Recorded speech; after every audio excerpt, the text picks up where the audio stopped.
En Ocho Magazine llega el momento de abrir nuestro episodio semanal dedicado a historias de la Burgata y siempre reservamos el último tramo del programa para hablar de la historia de Burgos, de las curiosidades de la historia de Burgos desde el punto de vista de Jesús Toledano. ¿Qué tal? Buenas noches, Jesús. ¿Cómo estás, Seneca? Buenas noches. Les he dicho a nuestros espectadores antes de la pausa para la publicidad que íbamos a hablar de mujeres, del Día de la Mujer, pero no va a ser nuestro primer tema, aunque está en la agenda de hoy, en el orden del día. Vamos a empezar hablando de un acontecimiento que tuvo lugar el 4 de marzo de 1539. ¿Qué pasó en la madrugada de ese día, Jesús? Pues fíjate, podemos retrotraernos y de forma imaginativa, de alguna forma, podemos escuchar el ruido del viento, una tempestad que ulula, siniestra, amenazadora, y que ocurre que de repente un estrépito, un sonido levanta toda la ciudad. Se ha caído el cimborrio de la catedral. El cimborrio que no es una instalación, no es una edificación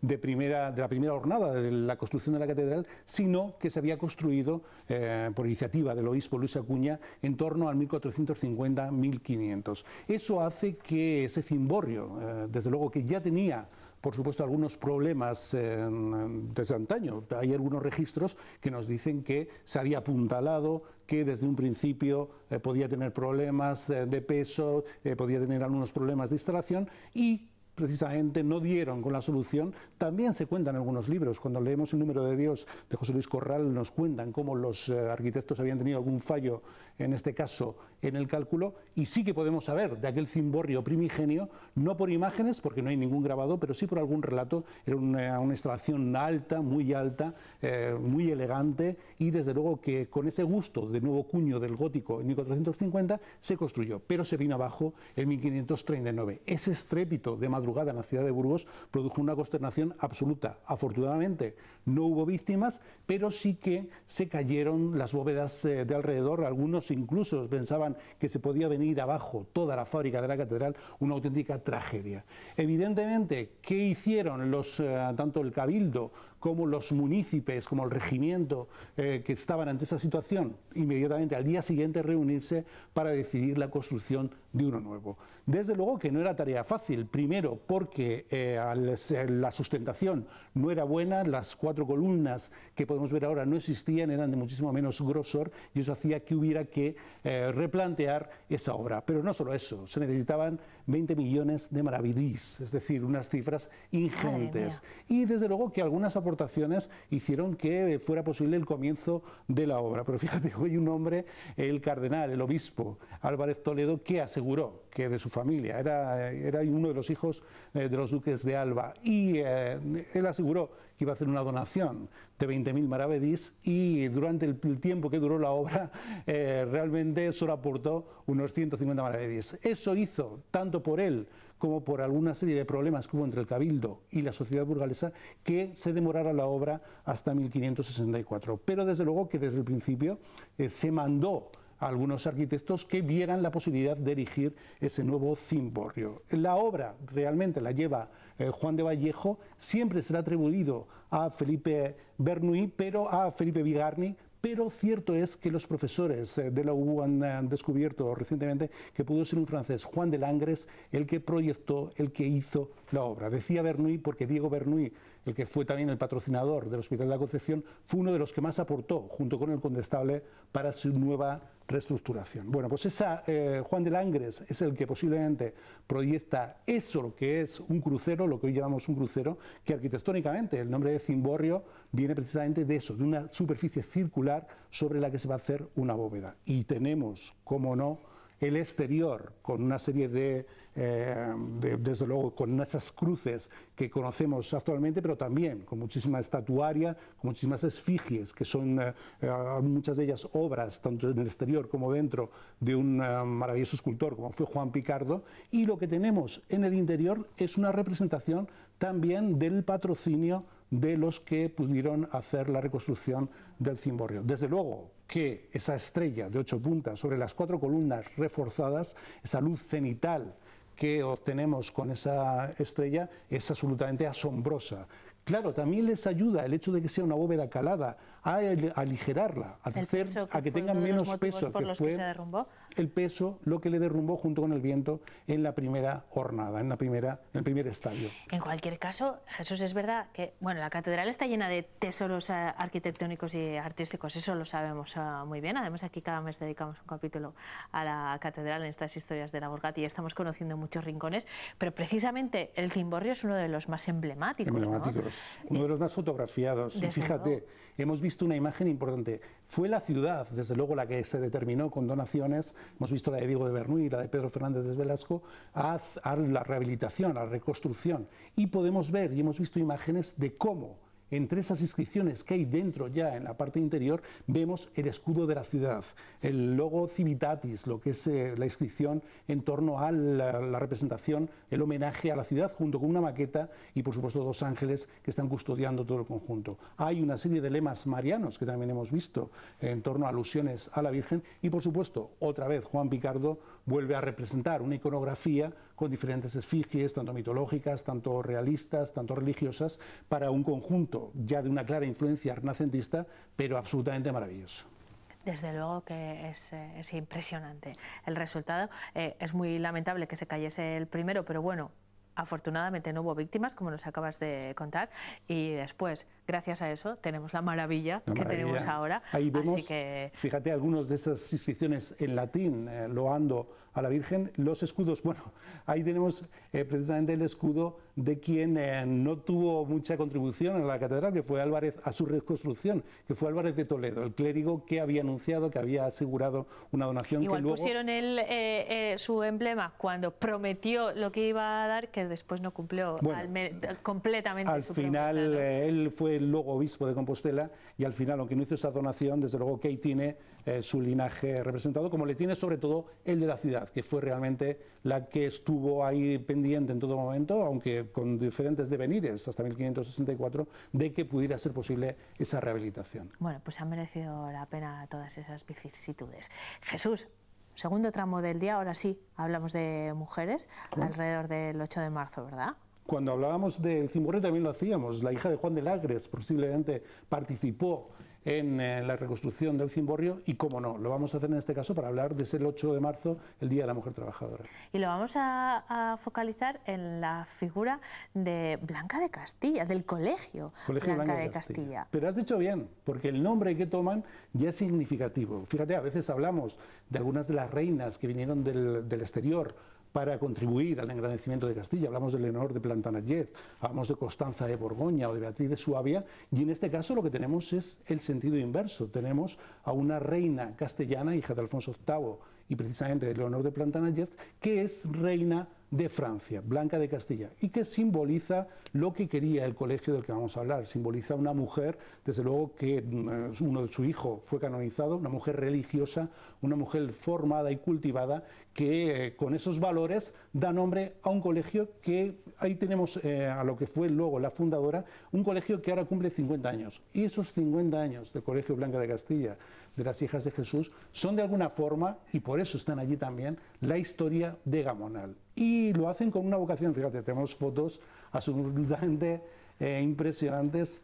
Claro, es que estamos hablando de un momento, en 1968, ¿no? Nos tenemos que remontar a esa época en la que se está produciendo la expansión de la ciudad en Gamonal. Fíjate, muy importante esa foto. Estamos viendo la actual Avenida de los Derechos Humanos, Avenida de Parlado, que era el camino, y le estamos observando el camino que unía Gamonal con Capiscol. Y ahí llegan las Hijas de Jesús, las jesuitinas, con el credo, con la vocación de su fundadora, la Madre Cándida, una mujer que desde luego salió de Euskadi para trabajar en Castilla y que ella, que trabajó, quería que la mujer trabajadora tuviese independencia, tuviese formación, tuviese, por supuesto, dentro del credo cristiano, una proyección que le ayudara a salir. Y qué mejor para instalarse, para seguir esa vocación, que un barrio de trabajadores, un barrio que se está formando. Eso es 1967 Gamonal. Estamos viendo unas instantáneas absolutamente representativas de ese momento. Ellas llegan con algunas hermanas, 12 hermanas en concreto, se instalan. Primero, tuvieron que buscar auxilio de otras congregaciones, se quedaron en la casa de las dominicas, se quedaron en la casa de las esclavas y finalmente les ceden, dentro de esa promoción de viviendas que había en el barrio, les ceden 2 pisos para que comiencen a dar clases de alguna forma un tanto doméstica. Después pasan a uno de los bajos de la carretera Logroño, o actual Avenida de la Constitución, y ya construyen esa fantástica superficie. Ese colegio, algunas de las fotos, observamos como detrás hay chopos, hay árboles, hay campo, porque es un barrio en absoluta construcción, en absoluta, desde luego, efervescencia. Ahí las estamos viendo con ya, desde luego, desde el principio, también esa traslación al mundo del trabajo, a la mujer trabajadora. Primero con la formación de las hijas de los que van llegando dentro de la emigración rural al barrio y también con asistencia a las propias mujeres trabajadoras. ¿Por qué? Porque instalan rápidamente el bachiller nocturno. Si estás trabajando, no importa, puedes venir aquí a formarte. ¿Por qué? Porque instalan rápidamente una guardería, de cara a que las mujeres que vayan a trabajar a los polígonos de Gamonal puedan dejar allí de forma asistencial sus niños. Y a partir de ahí, un colegio, desde luego, de una calidad académica impresionante, que va creciendo, que es ahora, cuando están cumpliendo esos 50 años, cuando también cuentan con 1.500 alumnos, cuentan con 80 profesores, todos los ciclos de enseñanza fueron desde el principio uno de los satélites, uno de los institutos del Lope de Mendoza, en este caso derivados a Gamonal, y con un periplo también de internado, con un periplo de formación profesional a nivel de administración, a nivel administrativo, y una atención escrupulosa por el deporte y por la formación, les vemos instalados en un barrio que, como ellos, como esa congregación, como ese colegio, desde luego ha crecido, y que no solo eso, estamos también observando cómo son también de alguna forma adláteres de lo que es la parroquia San Pablo. La parroquia San Pablo, igual que la iglesia del Salvador de Capiscol, no tuvo las instalaciones desde un principio a disposición de todo el mundo, y ellas tenían su parroquia que hacían dentro de la iglesia para ayudar a las labores evangelizadoras tanto de la parroquia San Pablo como de la parroquia de El Salvador. Independientemente del credo de cada uno, el valor académico y de enseñanza del Colegio Blanca de Castilla es inconmensurable, desde luego. Y la socialización, que lo que aporta en un barrio tener un centro propio. Y tienen este año, que están de celebraciones, aparte de, por supuesto, mira, ahí ya les vemos con la instalación actual, la instalación moderna, siempre en ampliación, siempre desde luego con las últimas novedades. Han estado siempre, desde luego, que con lo mejor en lo tecnológico, con lo mejor en cuanto a los medios, y por supuesto tienen un año de celebraciones que todavía tiene que concluir van a visitarles nuestros compañeros de las dos, va a haber una Eucaristía desde la parroquia San Pablo coincidiendo con su aniversario, y también tienen un certamen poético, tienen una sesión, fíjate, ahí a mí eso me encanta, en torno a la literatura y la mujer. Por supuesto, un colegio avanzado, un colegio de calidad, que solo podemos felicitarles por esos 50 años. Desde luego, por esos 50 años y también por su aportación a la independencia, al desarrollo de Burgos y de las mujeres burgalesas. La madre, ¿no? Cándida, que vivió en la calle de San Juan, una mujer que vino, casi no hablaba castellano, hablaba solo euskera prácticamente, vivió en la calle San Juan, y bueno, después sus hermanas fueron las que proyectaron este colegio para el bien de Gamonal y para el bien de Burgos, por ende.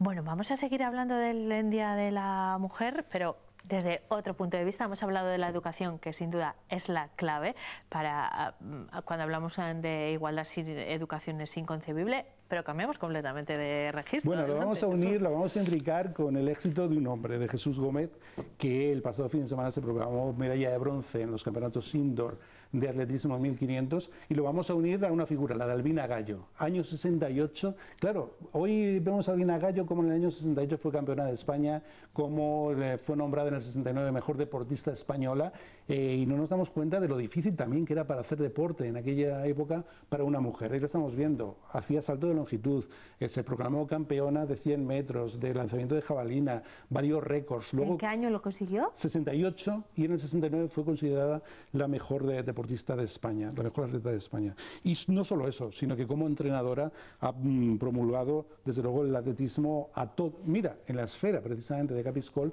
a muchísimos atletas que han seguido su trayectoria. Y por ella, en este sentido, como deportista, y por todas las mujeres trabajadoras, va nuestro reconocimiento. No lo tuvieron fácil, ella es una de las precursoras, y por supuesto hay que loarlo y ensalzarlo. Y luego decimos que en la lucha feminista se buscan permanentemente referentes, pues vamos a sumar ese en el ámbito del deporte, sí, el de Albina Gallo como una, bueno, en este caso, una precursora, ¿no? En este caso la traemos unida a la figura de nuestro atleta, felicidades para él, pero desde luego que en otras ocasiones hemos hablado de literatura, de Maricruz Cebro, de otras mujeres que transgredieron el rol que las asignaban familiarmente. Algunas de las calles de burgalesas les hemos asociado siempre a las dificultades que tuvieron a nivel educacional, porque incluso sus padres, dentro de la familia, sí, las dejaban estudiar, pero después no las proyectaban en el ámbito profesional, y en ese sentido hoy traemos a Albina Gallo como referente deportivo, pero importante para homenajear a todas las mujeres. Jesús, antes de cerrar esta edición de Historias de la Burgati, tenemos que ver unas imágenes, un vídeo que me gustaría que explicases. Bueno, pues si hemos estado hablando del Colegio Blanca de Castilla y de mujer trabajadora, nos vamos a ir a ver una de las actividades. Tiene que ver mucho, fíjate, con la imagen. Los enormes técnicos que tenemos en esta casa seguro que saben hacer esas imágenes. ¿Lo vamos viendo mientras lo explicas? ¿Quieres? Claro, es una de las actividades del Instituto Tecnológico, de la sección tecnológica del Blanca de Castilla, de las jesuitinas, y vemos, bueno, pues una mujer formándose dentro de, hace unas semanas veíamos precisamente cómo la mujer y la ciencia también pueden estar unidas, y les estamos viendo ahí desarrollando esa práctica. Vamos a escuchar el aplauso final, que va a ser el nuestro también. Mira. Oye, sois muy finas, ¿eh?